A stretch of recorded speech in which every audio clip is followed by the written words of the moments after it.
tout le monde, j'espère que vous allez bien. On est parti aujourd'hui pour une vidéo de mes 5 parfums les plus complimentés de ma collection.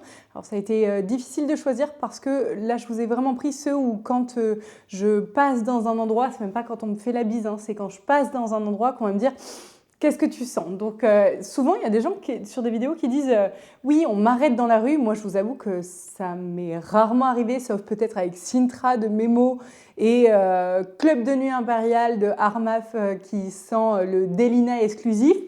Mais sinon, c'est assez rare. Donc là, je vous parle vraiment des parfums où les gens que je connais m'ont fait la remarque en n'étant pas collés à moi, mais pas forcément ceux où on m'a arrêté dans la rue parce que je vous avoue que ce n'est pas quelque chose qui m'arrive régulièrement.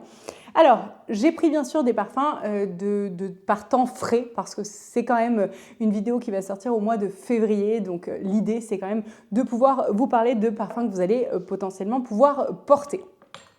Je commence avec, sans surprise, le Guidance de Amouage, qui est vraiment une des plus grandes pépites. Il fait partie des parfums qui, pour sûr, le jour où je le finis, je le rachèterai parce que c'est une pépite. Je ne peux pas le décrire autrement. Niveau sillage, c'est incroyable. Niveau tenue, c'est incroyable. Au point que ça en devient une problématique où en fait, quand je le mets sur un pull, c'est compliqué parce que 2 jours après, si j'ai mis mon pull qu'une journée et que je le remets dans mon dressing, il sent encore. Donc, je suis obligée de remettre le même parfum. Donc, vraiment, tenue et sillage incroyable. C'est une poire noisette avec de la résine. Il y a vraiment un lit de résine dessus, mais en même temps, ce côté frais de la poire en ouverture avec ce côté crémeux de la noisette. Vous savez, dans le Nutella, on sent la noisette qui enrobe en arrière-plan. Il y a de la rose, du safran et du jasmin osmanthus en note de cœur. J'ai les notes sous les yeux. Et bois de santal, vanille, bois d'akigala, ambre gris et cyste en note de fond. Je vais sentir l'osmanthus, mais vraiment tout en délicatesse. Et ensuite, la rose, le safran et le jasmin, pareil, tout est extrêmement bien dosé, tout en finesse. Et pour moi, je vous l'ai dit, ce parfum, il porte extrêmement bien son nom parce que c'est le parfum que je vais porter quand je cherche à être guidée. Il s'appelle Guidance, donc la guidance. Et c'est un parfum qui, en plus, est arrivé dans ma vie à un moment où j'avais besoin d'être guidée dans ma vie pro. Et j'ai réussi à avoir ce parfum-là sur Vinted à un prix défiant quasiment toute concurrence. Je me suis bien entendue avec la nana et donc j'étais hyper contente de pouvoir l'avoir à ce tarif-là parce qu'il est quand même à 365 € les 100 ml si je ne vous dis pas de bêtises. Et moi, je l'avais eu à 260, je crois, quelque chose du genre. Bon, ça fait un petit moment donc je ne me rappelle plus en détail, mais j'étais hyper contente et je le porte à chaque fois que j'ai besoin, pas forcément d'avoir confiance en moi, mais au contraire de m'abandonner à la vie et de laisser la vie me guider. C'est un parfum de réconfort et de viens, je suis là pour toi. T'as pas à réfléchir, t'as pas à faire d'efforts, t'as pas à brasser de l'air pour mettre des choses en place. Juste, tu portes ce parfum et la vie t'amène là où tu dois être. Je me sens au bon endroit, au bon moment quand je mets ce parfum-là. Et j'ai une conférence, d'ailleurs, je vous mets le lien en barre d'infos, des fois que ça puisse vous intéresser. J'ai une conférence à la mi-février et il y a 800 personnes lors de cette conférence-là, enfin si c'est plein à ce moment-là. Et c'est probablement le parfum que je mettrai ce jour-là parce que j'aurai besoin d'être guidée par l'univers et donc forcément ça fera bien son taf. Le second parfum dont je veux vous parler et qui m'attire énormément de compliments, c'est Zouzou de chez Céline. C'est un parfum que j'ai acquis alors que j'étais à Bangkok en novembre dernier. Quand je l'ai senti, parce que je n'ai pas l'occasion en France de pouvoir le sentir à côté de chez moi, j'habite dans le sud de la France, et quand je suis allée à Bangkok, j'ai pu le sentir au Siam Paragon, et ça a été un coup de cœur immédiat et absolu. C'est une vanille tonka, mais vraiment très musquée, très clean. Vous aurez bien sûr les notes ici à l'écran. Et en même temps, en fond, il y a de la cyste et du patchouli, ce qui lui permet d'avoir un côté légèrement vert. Et ce benjoin balsamique va lui amener tout en légèreté. Il n'y a pas du tout qui colle aux dents. Des fois, on peut entendre derrière le côté balsamique quelque chose qui va être très caramélisé. Ce n'est pas du tout le cas ici. C'est vraiment tout en finesse, en légèreté. Et c'est une vanille qui va être vraiment la vanille de la clean girl, la vanille qui va être Si la vanille, là, de ce parfum-là, devait avoir une couleur, ça serait une vanille blanche et musquée, crémeuse, presque comme, je ne sais pas si vous connaissez les pierres précieuses, il y a une pierre semi-précieuse qui s'appelle de l'aukénite, O-K-E-N-I-T-E. J'essaierai de vous en mettre une à l'écran. Ça vous permettra de comprendre ce que cette odeur sent. Et bien, pour moi, si l'aukénite devait avoir une odeur, elle est abrupte à l'intérieur, elle est dense, elle a une présence et une prestance et pourtant une infinie douceur autour, très musquée et très cocon. On pourrait presque croire qu'elle est aldéhydée. Vraiment incroyable, magnifique et ce patchouli extrêmement bien dosé, ça en fait une vanille qui sort de l'ordinaire. Dans les commentaires sur Fragrantica, il y a quelqu'un qui disait si la vanille parfaite devait avoir une odeur, ça serait celle-ci. Franchement, j'ai plusieurs vanilles desquelles je vais vous parler. Pour moi, il n'y en a pas une plus parfaite qu'une autre parce qu'elle m'amène à des endroits différents. Néanmoins, c'est quand même une vanille qui est, je trouve, portable par beaucoup de personnes. À noter tout de même que sur moi, elle sent ça sur ma peau et que j'ai une copine qui l'a essayé et sur sa peau, il y avait vraiment le côté cyste qui ressortait et un côté très ambré, presque comme du Thierry Mugler, presque entêtant, alors qu'en fait, à la base, sur touche et sur ma peau, il n'y a pas du tout ça qui ressort. Donc, je vous encourage bien sûr à ne surtout pas faire d'achat à l'aveugle pour ce parfum-là. Ensuite, le suivant dont j'ai envie de vous parler, et ça c'est un de mes parfums préférés depuis que je l'ai, je le porte très souvent, c'est Extrait Blanc de chez Elixir. C'est un gingembre du Nigeria avec un lit de fleurs d'oranger avec du poivre rose et de la verveine. Ça ne me revenait pas en tête, heureusement que j'ai les notes sous les yeux. Oh là là, j'ai pas de mots pour vous le décrire. Si, je vais trouver les mots. C'est note de tête, gingembre du Nigeria, verveine et amiris. Une verveine verte, mais tout en délicatesse, en finesse. Et l'amiris est là, c'est une résine. Elle est là simplement pour pouvoir apporter une structure au parfum.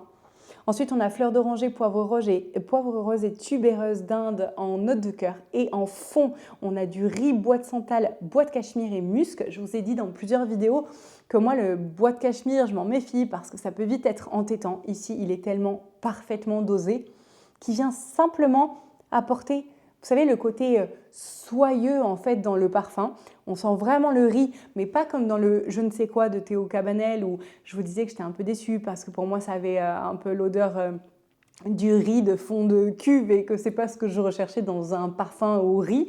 J'aime énormément Santal Basmati de Affinessence où on a vraiment un riz basmati qui est très taille dedans, vraiment très parfumé. Ici, on a un riz rond, gourmand. Presque si le riz rond et collant qu'il y a dans les sushis, s'il devait avoir une odeur, eh ben, ça serait cette odeur-là. Et on a le gingembre du Nigeria qui n'est pas un gingembre, on n'a pas l'odeur de la racine puissante. Ici, on va avoir une très légère odeur, très fine, très aérienne. Vraiment, juste, ça va nous amener un poil ce côté épicé, piquant, mais tout en restant toujours tout en légèreté. On n'a pas le piquant dans le nez, non.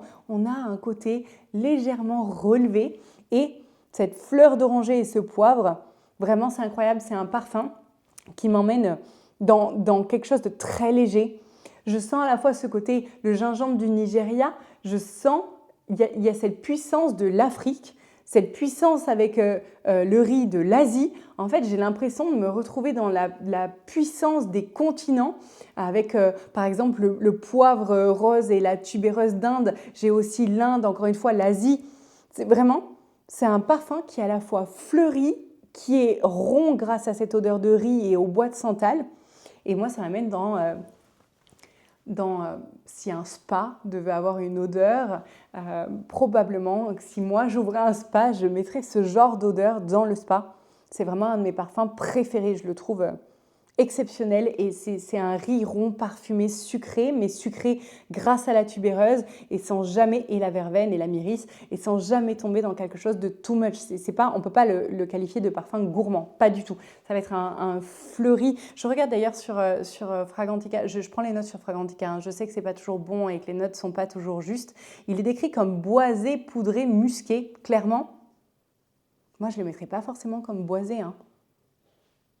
Musqué, oui, mais le boisé, Alors, je présume que c'est avec la verveine et le bois de santal, mais en fait, le boisé, moi, dans ma tête, j'ai ce bread in chestnut, ce praline in maple de la marque Scent of Wood. Je vais avoir vraiment un bois, une structure. Ici, on n'a que de la rondeur, donc en fait, je ne le qualifierais pas de boisé, étant donné qu'il est très rond et fleuri et légèrement épicé. Magnifique. Vraiment magnifique ce parfum-là. L'avant-dernier dont je vais vous parler, qui est dans mes plus complimentés, toujours en hiver, sachant que je vous ai mis le Élysir blanc dans les parfums d'hiver, parce que pour moi c'est mon addiction du moment et que je le porte énormément et que voilà, ça serait peut-être plus quand même un parfum de printemps-été que d'hiver. Mais bon, vu que mon obsession est actuelle et que je le porte en hiver, je vous le mets ici. J'ai pas pensé d'ailleurs à vous parler de la tenue sur Guidance, sillage exceptionnel, tenue exceptionnelle. Sur Zouzou de Céline, on a pareil, j'ai eu le malheur de m'overspray comme j'ai l'habitude de faire. Mon mari m'a dit tu fais plus jamais ça, c'est horrible, tellement ça devient entêtant. Il est extrêmement puissant, il a une tenue incroyable aussi. Sur Élysir, d'ailleurs le prix de Élysir, il y est sur le sommelier du parfum. Vous avez les liens en barre d'infos. À noter que moi je l'ai payé 160 €. C'est 30 ou 50 ? Les 30 millilitres, donc on est plus cher que Guidance quand même, hein, mais pour autant, ça sera à refaire, je le referai tellement il est incroyable. Et la tenue est très très bonne, malgré le fait que ce soit un parfum très aérien. Le sillage aussi est très très bon, un bon 3 mètres sur extrait blanc de Élysir. Le suivant, c'est Bake de Acro. C'est une tarte au citron avec du rhum et de la meringue. Incroyable, très très très gourmand, mais sans jamais tomber dans quelque chose de too much. Au niveau du sillage, on a un sillage qui est très bon et qui, des fois, j'oublie de le porter, ce parfum. Il me passe ailleurs, parce que peut-être parce qu'il est petit et que du coup, je ne le vois pas forcément dans ma collection. Et c'est un des préférés de ma fille, elle le porte beaucoup. Et à chaque fois, je lui dis « Oh, qu'est-ce que tu as mis? C'est dingue !» Elle me dit « C'est celui-là !» Et en fait, vraiment, à chaque fois, j'y reviens grâce à elle, parce que je me dis « Mais il est vraiment incroyable comme parfum !» On a vraiment le côté zesté et le rhum, avec ce zeste, on a le côté très sucré liquoreux du rhum, mais relevé avec cette fraîcheur du zeste. Et on a le côté, bien sûr, crème fouettée, pralinée en note de cœur. On sent vraiment la praline, le côté un poil chocolaté avec cette opulence de crème fouettée. Et en note de fond, on a vanille et cassonade. Et on sent vraiment, en fait, il est très frais. Et si je devais donner deux mots, deux notes qu'on sent le plus dedans, ça serait le zeste et le rhum. Donc les notes de tête qui restent vraiment très très longtemps. Et pour moi, c'est l'odeur. Ça fait des années que je ne mange plus de gluten et laitage avec mes intolérances alimentaires.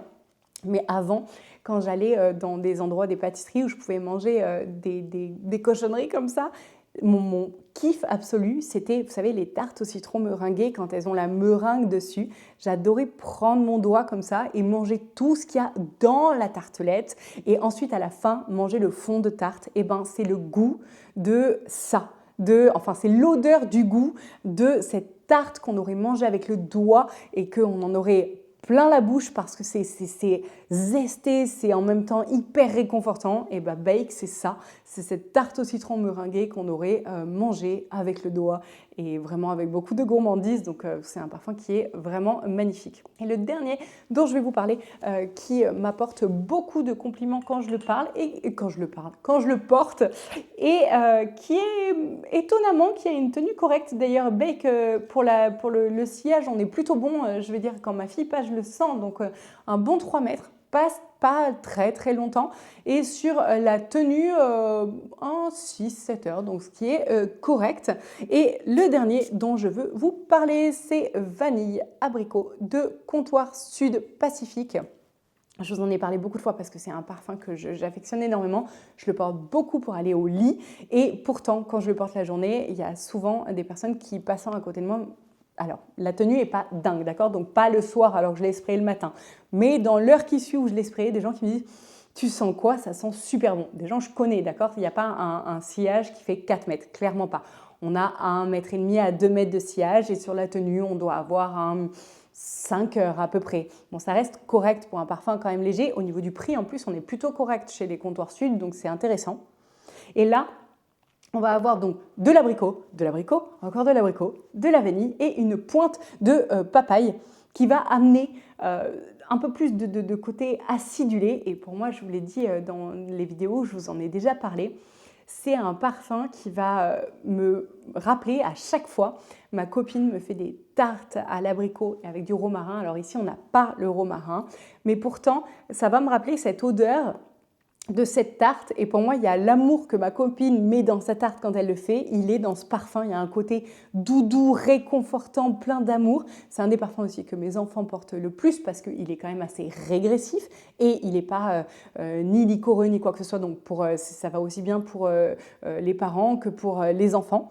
Et il a ce côté sucré parce qu'en note de fond, on a du sucre avec la vanille et pourtant, il tombe jamais dans le too much, le trop écœurant, vraiment pas du tout. Il reste très léger, acidulé avec cette papaye et il y a de la pomme de jacquier. Alors, la pomme de jacquier, enfin de Jacques, je présume que c'est du jacquier. Quand je vivais en Asie, j'en mangeais. Alors si je devais vous le décrire, ça va être complexe. Ça a une texture, une chair très très ferme, mais pas granuleuse comme la poire par exemple, comme elle pourrait avoir, pas du tout. Là, c'est lisse. C'est hyper dur à décrire en fait si vous en avez jamais vu ou jamais mangé. En fait, c'est une pointe acidulée. Et la papaye, on la sent ici, elle vient amener un côté vraiment réconfortant. Avant, je détestais la papaye quand j'étais plus jeune, je ne trouvais aucun intérêt à ce fruit. Et aujourd'hui, j'en mange beaucoup parce que c'est très très bon pour la santé. Et en fait, il y a un côté dans sa chair où c'est réconfortant et on retrouve ça en fait dans ce parfum. Ce côté doudou, réconfortant et câlin d'amis qui prendraient soin de nous en nous faisant à manger. Voilà ce que moi je retrouve dans ce parfum.